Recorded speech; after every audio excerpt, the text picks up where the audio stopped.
She had $24 to her name, a freezing 7-year-old in the back seat, and a shattered life in the rearview mirror. When Maggie Sullivan inherited a rotting cabin in the woods, she thought it was a cruel joke. She didn't realize a rusted coin beneath its floorboards would rewrite history. The frost on the inside of the 2009 Honda Civic's windshield was thick enough to scrape with a fingernail. Maggie Sullivan sat in the driver's seat, her breath pluming in the freezing air of the Scranton, Pennsylvania Walmart parking lot. It was 3 a.m. on a Tuesday in late November. In the back seat, buried beneath 2 sleeping bags and a pile of donated winter coats, her 7-year-old son, Leo, shifted in his sleep. Maggie stared at the steering wheel, her hands shoved deep into her jacket pockets, fighting the suffocating wave of failure that washed over her every night. 6 months ago, she had been a respected pediatric nurse. Then came the cascading nightmare, an aggressive battle with an uninsured illness, hospital bills that devoured her savings, a brutal round of corporate layoffs, and finally, the eviction notice pinned to the door of their 2-bedroom apartment. They were out of time, out of favors, and nearly out of gas. Beside her, resting on the center console, was a crumpled manila envelope. It had taken a week for the Scranton post office to track her down at the homeless shelter she used as a mailing address. The return address read, Fitzpatrick and Associates, Attorneys at Law, Towanda, Pennsylvania. She pulled the thick, cream-colored letterhead out for the 20th time. The words still felt like a hallucination. Dear Ms. Sullivan, we represent the estate of your late great-uncle, Bartholomew Hayes. Mr. Hayes passed away intestate last month. As his last remaining blood relative, you are the sole beneficiary of his remaining asset, a 12-acre parcel of land and the residential structure located at 4409 Azalem Road, Bradford County. Please contact our office immediately to claim the deed. Bartholomew Hayes. Maggie barely remembered him. He was a reclusive, eccentric man her mother had spoken of in hushed, embarrassed tones, a hermit who lived off the grid and refused to trust banks or the government. But to Maggie, he was suddenly a guardian angel. A house, 12 acres. It was salvation. By dawn, the Honda Civic was sputtering up the winding inclines of US Route 6. Maggie had spent $12 of her remaining $24 on gas. The Appalachian foothills were stunning, bathed in the pale, icy light of morning. But Maggie barely noticed. Her knuckles were white on the steering wheel. She imagined a sturdy, rustic farmhouse, maybe a stone chimney, a wood stove to keep Leo warm. She promised him a real bed, a roof that wouldn't leak, and a place where they would never have to run again. Are we going to our new house, Mom? Leo asked from the back seat, his voice muffled by a thick wool scarf. Yes, baby, Maggie said, forcing a smile into the rear-view mirror. A big adventure. Our own piece of the world. 2 hours later, she turned the Honda onto Azalem Road, a deeply rutted dirt path that snaked parallel to the freezing waters of the Susquehanna River. The GPS signal on her cracked phone died as they plunged deeper into a dense forest of skeletal oak and hemlock trees. After 3 miles of agonizing suspension-rattling bumps, a rusted mailbox leaned precariously over the road, bearing the faded numbers 4409. Maggie parked the car. The engine ticked softly as she turned it off. The silence of the woods was deafening. She stepped out, her boots sinking into the freezing mud, and walked past a thicket of overgrown briars to look at her salvation. Her heart dropped into her stomach. There was no sturdy farmhouse. There was no stone chimney. The residential structure was a collapsing, catastrophic ruin of a cabin.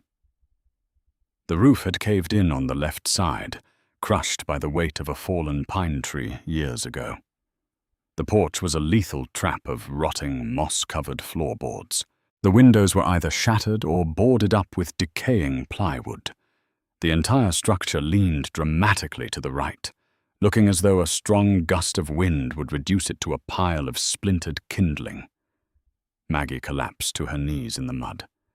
The cold seeped through her jeans, but she couldn't feel it over the burning numbness in her chest. It was a joke, a cruel, cosmic joke. She had dragged her son into the wilderness to claim a pile of rotting garbage.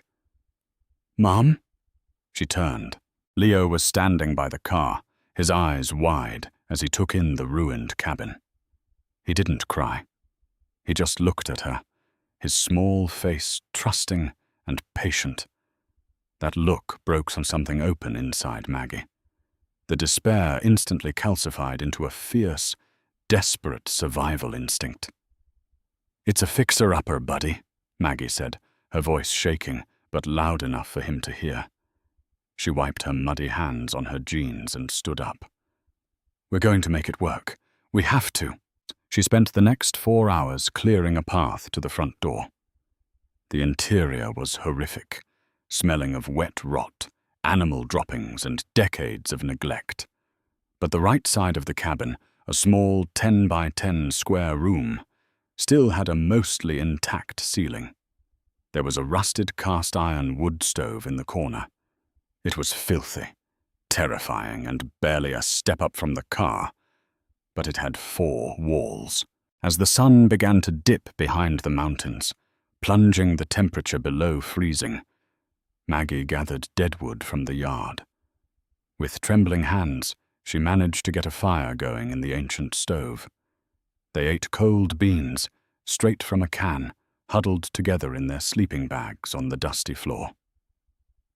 "I love our house, Mom," Leo whispered, his eyes heavy with sleep as he watched the firelight dance on the rotting logs of the walls. Maggie kissed his forehead, a tear slipping down her cheek. "I love it too, Leo." But as she lay awake, listening to the wind howl through the cracks in the walls, she knew they couldn't survive here.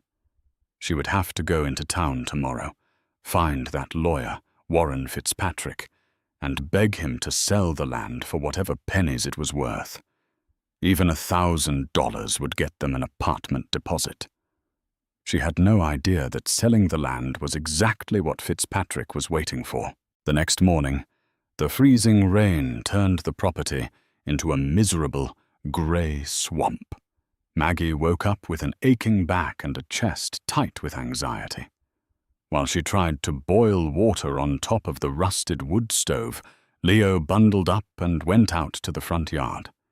He was a boy who could make a toy out of anything, and today his playground was the muddy expanse beneath the collapsed front porch. "Don't go too far under there, Leo. It's not safe," Maggie called out from the doorway, wrapping her coat tighter around her shivering frame. "I won't," his voice echoed from the gloom beneath the rotting floorboards. Maggie turned back to the stove, calculating her next move. She would drive into Towanda. She would find Warren Fitzpatrick's office. She would demand an emergency sale of the land. "Mom, look what I found," Maggie sighed, stepping back out onto the sagging porch. Leo emerged from the mud, completely covered in brown muck. In his small, dirt-caked hand, he held something flat and round. "It's just garbage, sweetie. Put it down. You're getting filthy." "It's heavy," Leo insisted, walking up the steps and pressing the object into her palm. Maggie frowned. It was heavy. Much heavier than a bottle cap or a piece of scrap iron. It was coated in a thick crust of hardened black earth and green oxidation. It was roughly the size of a silver dollar, but its edges were strangely thick and irregular. "Let's wash it off," she murmured, her curiosity mildly piqued. Inside, she used a splash of their precious boiled water, and a rag she had torn from an old shirt. She scrubbed at the encrusted mud. The dirt gave way, revealing a blackened, oxidized surface. She used a pinch of baking soda from her meager supplies and rubbed harder. Suddenly, a dull, golden gleam broke through the black tarnish. Maggie stopped breathing. She wiped her hands on her jeans and held the object up to the light, filtering through the cracked window. It wasn't iron. It was gold. Her heart began to hammer against her ribs. She scrubbed frantically now, oblivious to the freezing air. The more she rubbed, the more the details emerged. It was a coin, but not like any coin Maggie had ever seen. On one side, heavily worn but distinct, was the profile of a man with a prominent nose, surrounded by Latin lettering she couldn't read. On the reverse side were 3 stylized lilies, a fleur-de-lis, set inside a shield, topped with an ornate crown. But what struck her most was the edge of the coin. It wasn't perfectly round. There was a deliberate square notch cut deep into the rim, making it look almost like the head of a strange, circular key. "Is it a pirate coin?" Leo asked, his eyes wide. I don't know," Maggie whispered. She packed Leo into the Honda and drove the rattling car into the nearest town, Wyalusing. She bypassed the lawyer's office entirely and headed straight for the public library. It was warm inside, smelling of old paper and radiator heat. Maggie sat at a public computer, her fingers trembling over the keyboard. She typed, "Gold coin, fleur-de-lis, profile of king." Dozens of images populated the screen. She scrolled frantically until she stopped cold. There it was. The exact match. The website was a numismatic registry for rare European currency. The caption read, "French Louis d'Or, minted 1791. Featuring King Louis XVI. Highly rare due to mass melting during the French Revolution." Maggie's jaw dropped. The estimated value at auction for a standard 1791 Louis d'Or was listed between $4,000 and $10,000. $10,000. It was more money than she had seen in her entire life. It was a new car. It was rent for a year. It was food, clothing, and a future. "Mum, look," Leo pointed at the screen. He was pointing at a related article on the sidebar of the local history page. Maggie clicked it. The title read, "The Lost Royal Fortune of the French Asylum." She began to read, her eyes scanning the text rapidly. In 1793, a group of French aristocrats, fleeing the guillotine during the French Revolution, traveled up the Susquehanna River and founded a settlement in Bradford County, Pennsylvania. They called it Asylum. It was designed to be a secret sanctuary for Queen Marie Antoinette and King Louis XVI. According to local legend, the aristocrats had smuggled out a massive fortune of royal gold, jewels, and treasury funds to finance the Queen's escape. The King and Queen were executed before they could ever set sail. The aristocrats eventually abandoned the Pennsylvania settlement, returning to France years later when Napoleon granted them amnesty. But the royal treasury they brought with them was never accounted for. Maggie felt the blood drain from her face. She looked down at the heavy gold coin in her pocket. Her great-uncle Bartholomew's property was on Asylum Road.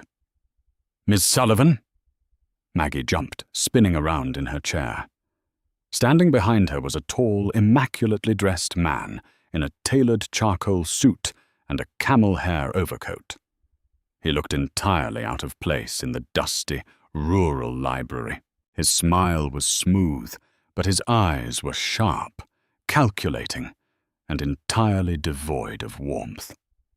"I saw your car parked outside," the man said, extending a manicured hand. "I'm Warren Fitzpatrick, the attorney handling your uncle's estate. I had hoped to catch you today." Maggie slowly stood up, placing her hand firmly in her pocket, wrapping her fingers around the gold coin. "Mr. Fitzpatrick, I was planning to come to your office." No need," Fitzpatrick said smoothly, glancing at Leo before looking back at Maggie.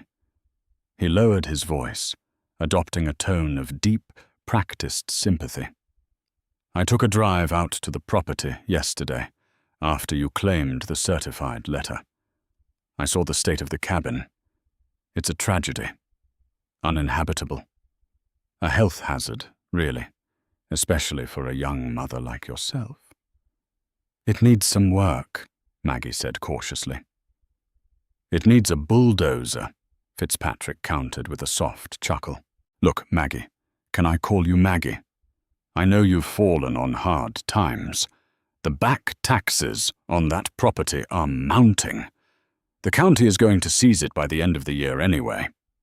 He reached into the breast pocket of his suit and pulled out a crisp, folded document. "I have a private buyer, a developer looking for hunting land. He's willing to take the property off your hands today. He'll pay off the back taxes, and he's authorized me to offer you $5,000 in cash. Right now, you sign the deed over to me, and you can walk out of here with enough money to start fresh." Maggie stared at the document. Yesterday, $5,000 would have brought her to her knees in gratitude. She would have signed it blindly. But as Fitzpatrick held out the pen, Maggie caught a glimpse of his cufflink. It was custom-made, a gold shield, featuring 3 stylized lilies, a fleur-de-lis. Her heart slammed against her ribs. He wasn't a local lawyer, trying to help a struggling mother. He knew. He knew exactly what Bartholomew Hayes had been sitting on, and he was trying to steal it from her, for pennies. $5,000, Maggie repeated slowly, her grip tightening on the heavy, notched coin in her pocket. She looked Fitzpatrick dead in the eye. "My uncle's land has to be worth more than that." Fitzpatrick's smooth smile faltered, just for a fraction of a second. A flash of cold, dangerous anger passed behind his eyes. "I wouldn't hold out for a better offer, Miss Sullivan," he said, his voice dropping an octave, losing its friendly veneer. "Things out in those woods, they have a way of collapsing when you least expect it." Maggie grabbed Leo's hand, her fingers gripping his small palm with a desperate, terrifying strength. She did not say a word to Warren Fitzpatrick. She simply turned her back on the immaculate lawyer, marching straight out of the warm, quiet library and into the freezing Pennsylvania downpour. The heavy, rusted gold coin in her pocket felt like it was radiating heat, a burning talisman that had suddenly painted a massive target on her back. Behind her, she could hear the soft, rhythmic tapping of Fitzpatrick's expensive leather shoes on the hardwood floor, stopping just short of the exit. He did not chase her. He did not have to. The chilling confidence in his parting threat hung in the air like toxic smoke, confirming every paranoid suspicion racing through her exhausted mind. They scrambled into the rattling Honda Civic. Maggie's hands were shaking so violently she could barely fit the key into the ignition. The engine sputtered, groaned, and finally roared to life. She slammed the car into reverse, the bald tires spinning aggressively against the wet asphalt before catching traction. As they sped out of the parking lot, she glanced in the rearview mirror. Fitzpatrick was standing under the library awning, his camel hair overcoat perfectly dry, a sleek black phone pressed against his ear. He was watching them leave, his expression completely devoid of the synthetic sympathy he had manufactured moments ago. He was calling someone. Maggie knew with absolute terrifying certainty that they were running out of time. "Mom, "You're squeezing my arm too hard," Leo whispered from the back seat, his voice trembling slightly over the roar of the car's struggling heater. "I'm sorry, baby. I'm so sorry," Maggie gasped, forcing herself to loosen her white-knuckled grip on the steering wheel. "We just need to hurry. We need to get back to the cabin right now." The drive back up the treacherous, winding inclines of Azilum Road was a nightmare of mud and blinding rain. Maggie pushed the fragile vehicle to its absolute limit, the suspension screaming in protest as they launched over deep, water-filled craters. Her mind was a chaotic whirlwind of historical facts and present terrors. The French Azilum, Antoine Omer Talon, and the Viscount Louis de Noailles, the lost royal treasury of King Louis XVI and Marie Antoinette. Her reclusive, eccentric great-uncle Bartholomew Hayes had not been a paranoid hermit. He had been a guardian. He had spent his entire life protecting something unimaginable, living in deliberate squalor to deflect attention away from the staggering wealth buried beneath his feet. When they finally arrived, the property was eerily silent, save for the relentless drumming of the rain against the ruined roof. Maggie threw the car into park and dragged Leo out into the storm. She had spent her last remaining dollars at a hardware store on the edge of town, purchasing a heavy iron crowbar and a waterproof industrial flashlight. She slung the heavy metal bar over her shoulder, her maternal instincts completely overriding her exhaustion. They rushed onto the sagging, dangerous front porch. The rotting wood groaned ominously under their combined weight, but Maggie ignored the structural warnings, pulling Leo directly into the small, partially dry, 10-by-10 room that served as their only shelter. "Stay right here in the corner, Leo. Do not move. Do not make a sound," Maggie commanded, her voice dropping into a fierce, breathless whisper. She knelt beside him, brushing his wet hair out of his eyes. "I need to find what your Uncle Bartholomew left for us. It's here. It has to be here." She pulled the thick, heavy gold louis d'or from her pocket. The deliberate square notch cut deep into the rim of the coin caught the beam of her flashlight. It was not a piece of currency to be spent. It was a highly specialized, customized key. But where was the lock? She began a frantic, methodical search of the small room, her flashlight beam sweeping wildly across the decaying timber walls. She checked the rusted cast-iron wood stove, dragging it away from the wall with a deafening screech of metal against wood. Nothing. She shattered the remaining intact floorboards with her crowbar, plunging her hands into the freezing, spider-infested dirt beneath the cabin. Nothing. Frustration and panic began to claw at her throat. "Mom," Leo murmured, pointing a trembling finger toward the massive stone chimney that anchored the collapsed left side of the house. "The mud monster spot." Maggie froze. She remembered Leo playing in the muck beneath the collapsed porch earlier that morning. That was exactly where he had unearthed the gold coin. She grabbed the flashlight and the crowbar, rushing back out into the freezing deluge. She crawled on her stomach into the claustrophobic, terrifying darkness beneath the rotting foundation of the porch. The smell of wet earth and decay was overwhelming. Her flashlight beam pierced the gloom, illuminating a massive, ancient foundation stone perfectly aligned with the base of the central chimney. She dragged herself through the thick, freezing mud until she was face to face with the granite block. There, hidden beneath a century of moss and grime, was a distinct, unmistakable carving. A crude but perfectly proportioned fleur-de-lis. Maggie's breath hitched. She frantically scraped away the hardened earth around the carving. Right in the center of the middle lily petal was a tiny, narrow, horizontal slit, barely wider than a fingernail. It was a mechanism.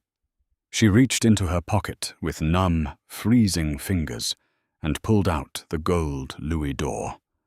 Her hand shook violently as she aligned the notched edge of the coin with the rusted internal tumblers of the hidden stone lock. She pushed the coin inside. It fit perfectly. Before she could attempt to turn it, a blinding pair of halogen headlights swept across the tree line, illuminating the woods in a harsh, aggressive white glare. A massive black SUV aggressively threw itself into park directly behind her fragile Honda Civic. The heavy doors slammed shut with military precision. Maggie's blood turned to ice. From beneath the floorboards, she watched two pairs of heavy, mud-caked boots stomp onto the property. One pair belonged to a massive, broad-shouldered enforcer. The other, wearing incredibly impractical but expensive leather Oxfords, belonged to Warren Fitzpatrick. "Check the car. If they're in that rotting pile of garbage, we end this tonight." Fitzpatrick's voice barked through the rain, his smooth, practiced charm completely replaced by vicious, ruthless greed. "Burn it to the ground. Let the county rule it a tragic squatter fire. Just find the coin first." Panic, pure and absolute, seized Maggie's chest. They were going to kill her son. They were going to burn them alive for a piece of forgotten history. With a surge of adrenaline so powerful it felt like electricity, she grabbed the protruding edge of the gold coin and twisted it violently to the right. A sickening, metallic grinding sound echoed from deep within the granite foundation, followed by the heavy, terrifying groan of shifting stone. The massive block in front of her did not open like a door. It sank directly downward into the earth, revealing a pitch-black, narrow tunnel, smelling of dry air and ancient dust. "Leo! Come here now!" Maggie screamed over the roar of the rain, abandoning all pretenses of stealth. Footsteps thundered across the sagging porch above them. "They're under the house! Get them!" Fitzpatrick roared, his composure totally breaking. Leo scrambled through the mud, his small face pale with absolute terror. Maggie grabbed him by his coat and violently shoved him headfirst into the dark tunnel, throwing herself in immediately behind him. She reached up and desperately yanked a heavy iron lever mounted on the inside of the stone wall. The massive granite block groaned and shot upward, slamming shut with a concussive thud just as a hand reached into the mud, missing her boot by less than an inch. Absolute, suffocating darkness enveloped them. They were trapped underground, entombed in the earth, but they were temporarily safe from the fire. Maggie clicked her flashlight on, her breathing ragged and sharp. The beam illuminated a steep, narrow staircase carved directly into the bedrock, descending deep beneath the frost line. She took Leo's hand, pulling him closely against her side as they carefully navigated the treacherous descent. At the bottom of the stairs, the tunnel expanded into a massive, astonishingly dry subterranean vault. The walls were reinforced with ancient, hand-hewn oak timbers. As Maggie swept the flashlight across the room, she stopped breathing entirely. It was not a myth. It was not a local legend.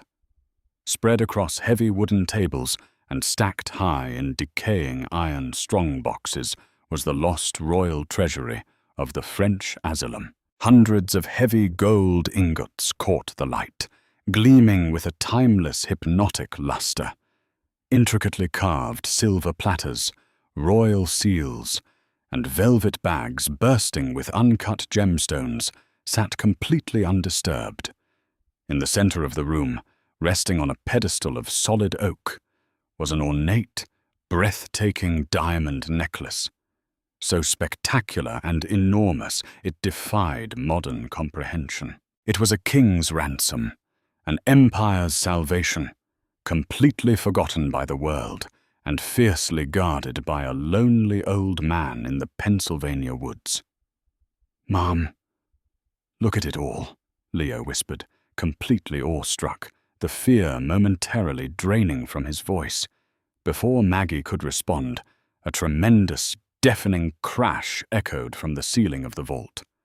Dust and debris rained down upon them. Above ground, Fitzpatrick and his enforcer were using heavy sledgehammers, desperately trying to smash their way through the floorboards and foundation to reach the chamber. Maggie frantically searched the vault. Her eyes locked onto a small wooden desk tucked into the far corner. Resting on top of it was a leather-bound journal. The name Bartholomew Hayes was stamped in gold foil on the cover. She ripped it open. The final entry, written in shaky, erratic handwriting, jumped off the page. "The wolves are circling. The lawyer knows. I have rigged the main timber support of the cabin to the secondary vault door. If they breach the upper seal by force, the mountain will reclaim the treasure. The escape shaft is behind the tapestry. May God forgive me for the blood this gold demands." A massive chunk of stone fell from the ceiling, nearly crushing the desk. They were breaking through. Maggie dropped the journal. She ran to the back wall of the chamber, ripping down a rotting, moth-eaten tapestry depicting the French royal coat of arms. Behind it was a narrow, vertical ventilation shaft with rusted iron rungs leading straight up toward the surface. "Climb, Leo! Climb as fast as you can!" Maggie commanded, practically throwing her son onto the ladder. She stuffed her pockets with as many gold louis d'or coins as she could carry, grabbing the breathtaking diamond necklace and shoving it deep inside her jacket. She scrambled onto the ladder directly behind her son. They climbed frantically, their lungs burning as they squeezed through the claustrophobic stone pipe. Below them, with a final cataclysmic roar, the main stone door shattered. Fitzpatrick dropped into the vault, his eyes wide with manic, unhinged triumph as his flashlight illuminated the mountains of gold. "It's mine!" he screamed, his voice echoing up the shaft. "It's all mine!"